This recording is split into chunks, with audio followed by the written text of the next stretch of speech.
Hello,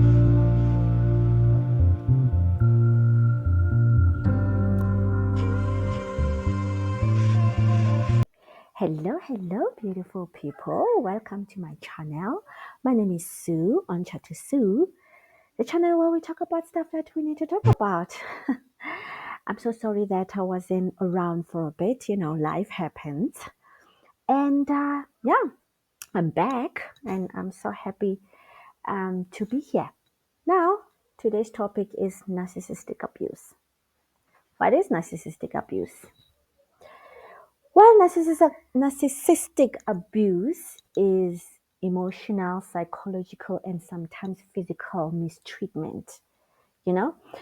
This treatment happens when someone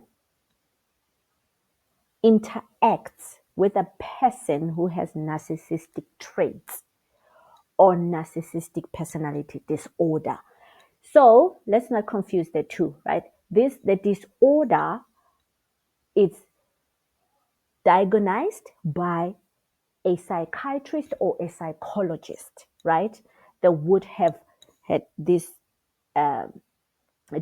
chat with this person or sessions, and then they diagnose them that they have these disorders, right? Traits is what is this person behavior entails, right? Let's not confuse the two. And you said, oh yeah, when a person does something like you're narcissistic, right? Type of thing. I know, but the traits, yes, you say you have narcissistic traits, right? Now, this consists of manipulation, control, and gaslighting.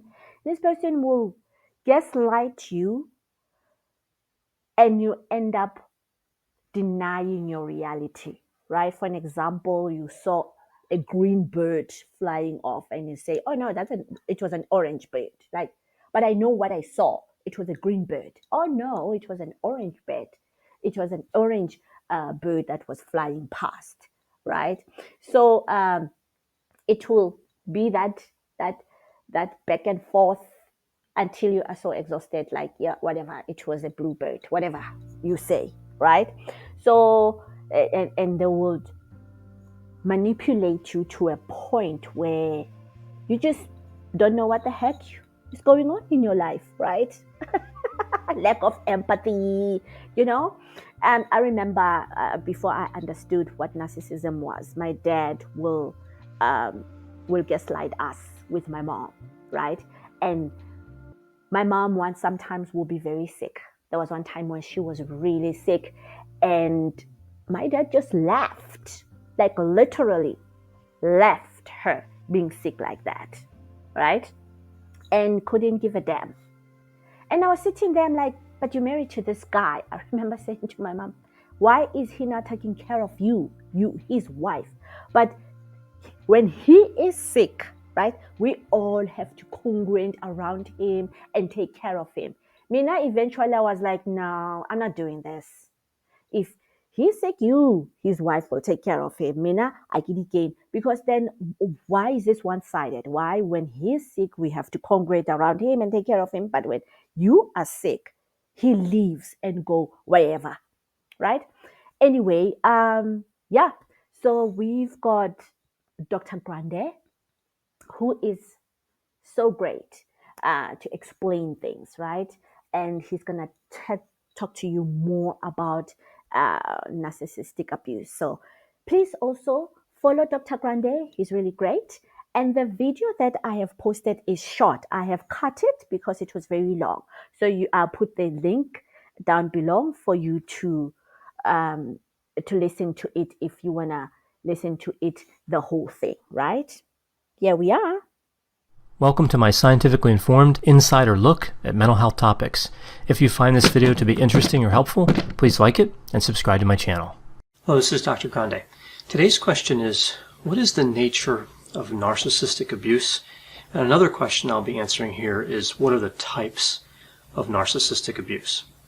So I've talked about this a little bit before in other videos, this concept of two individuals in a relationship, typically a romantic relationship, and one of them is narcissistic, or at least more narcissistic than the other, right? Everyone's a little bit narcissistic.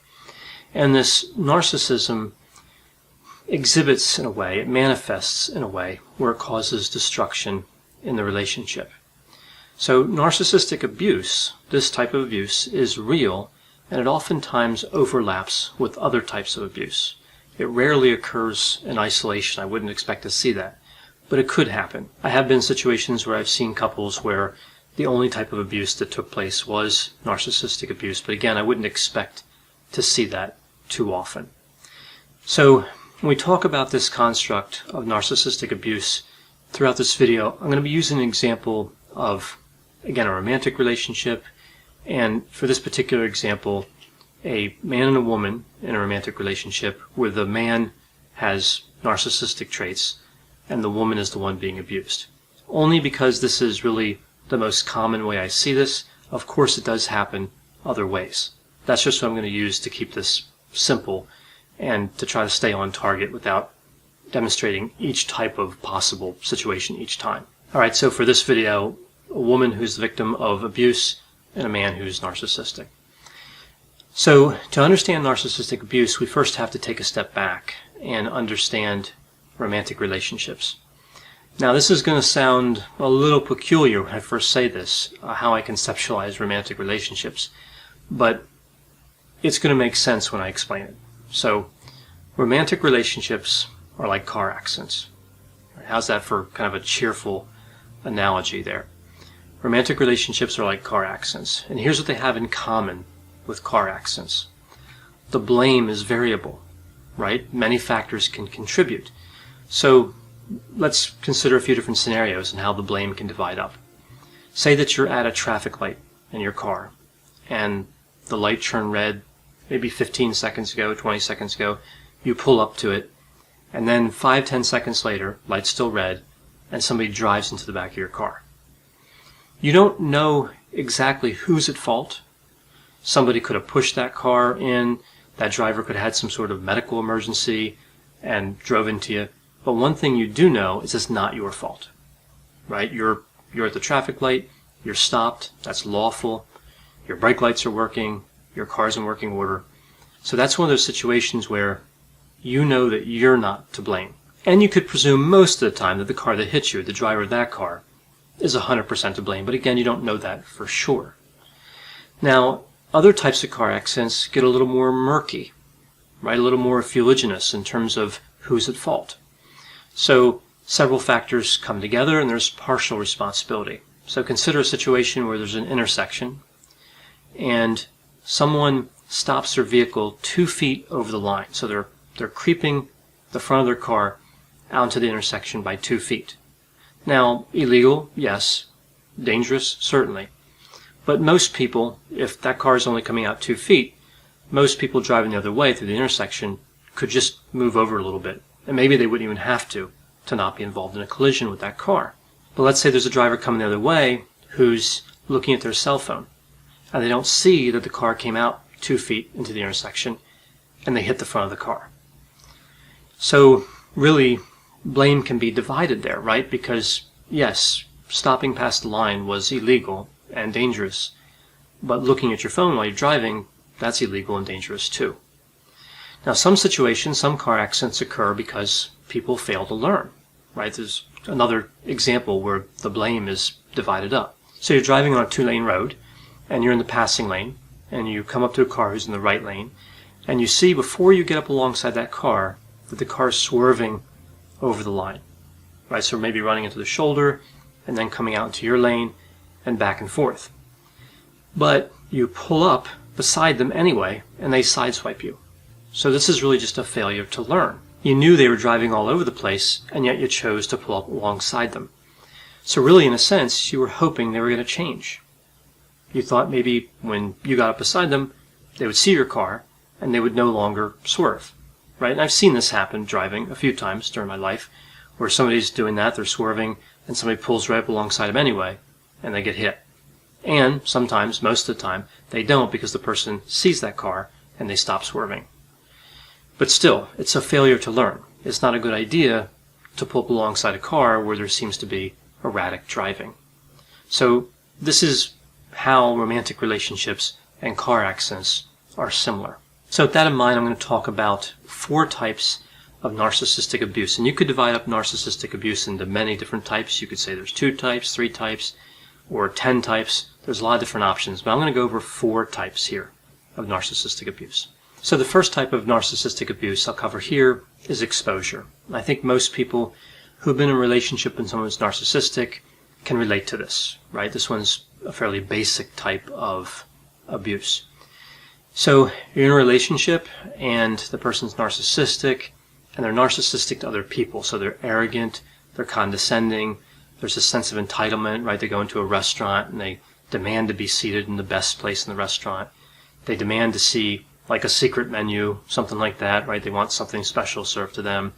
All these different situations that we see, and there's really potentially millions of examples of how narcissism expresses in daily life.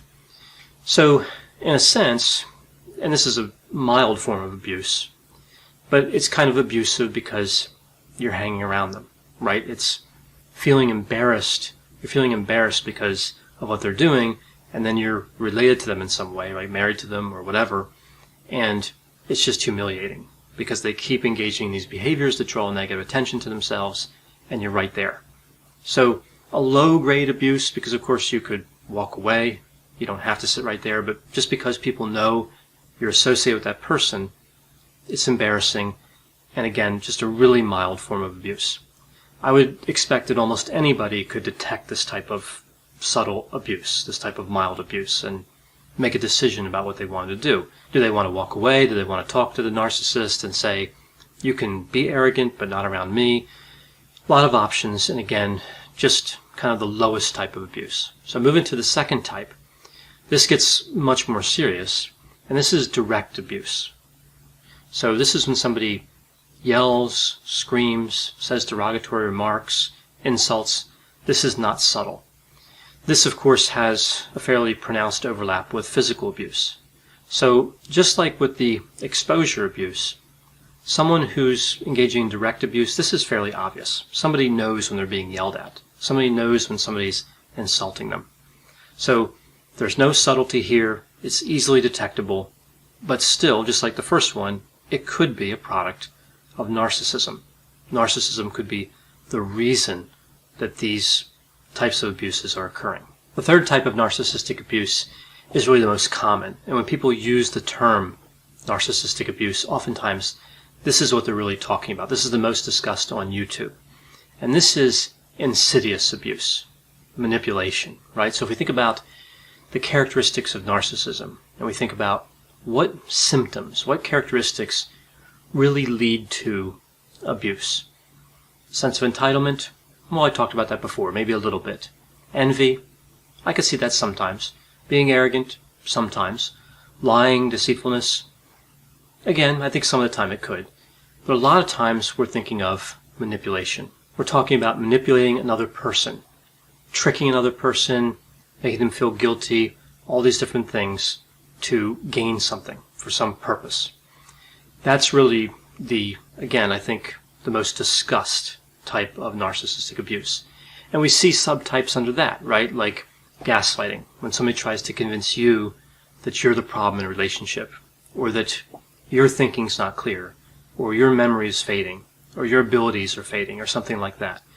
So really gaslighting is about maintaining power and control. We also see kind of the classic guilt trip, right? We see the wounded hero mentality. So that's when somebody wants you to feel sorry for them, but also be impressed by them at the same time.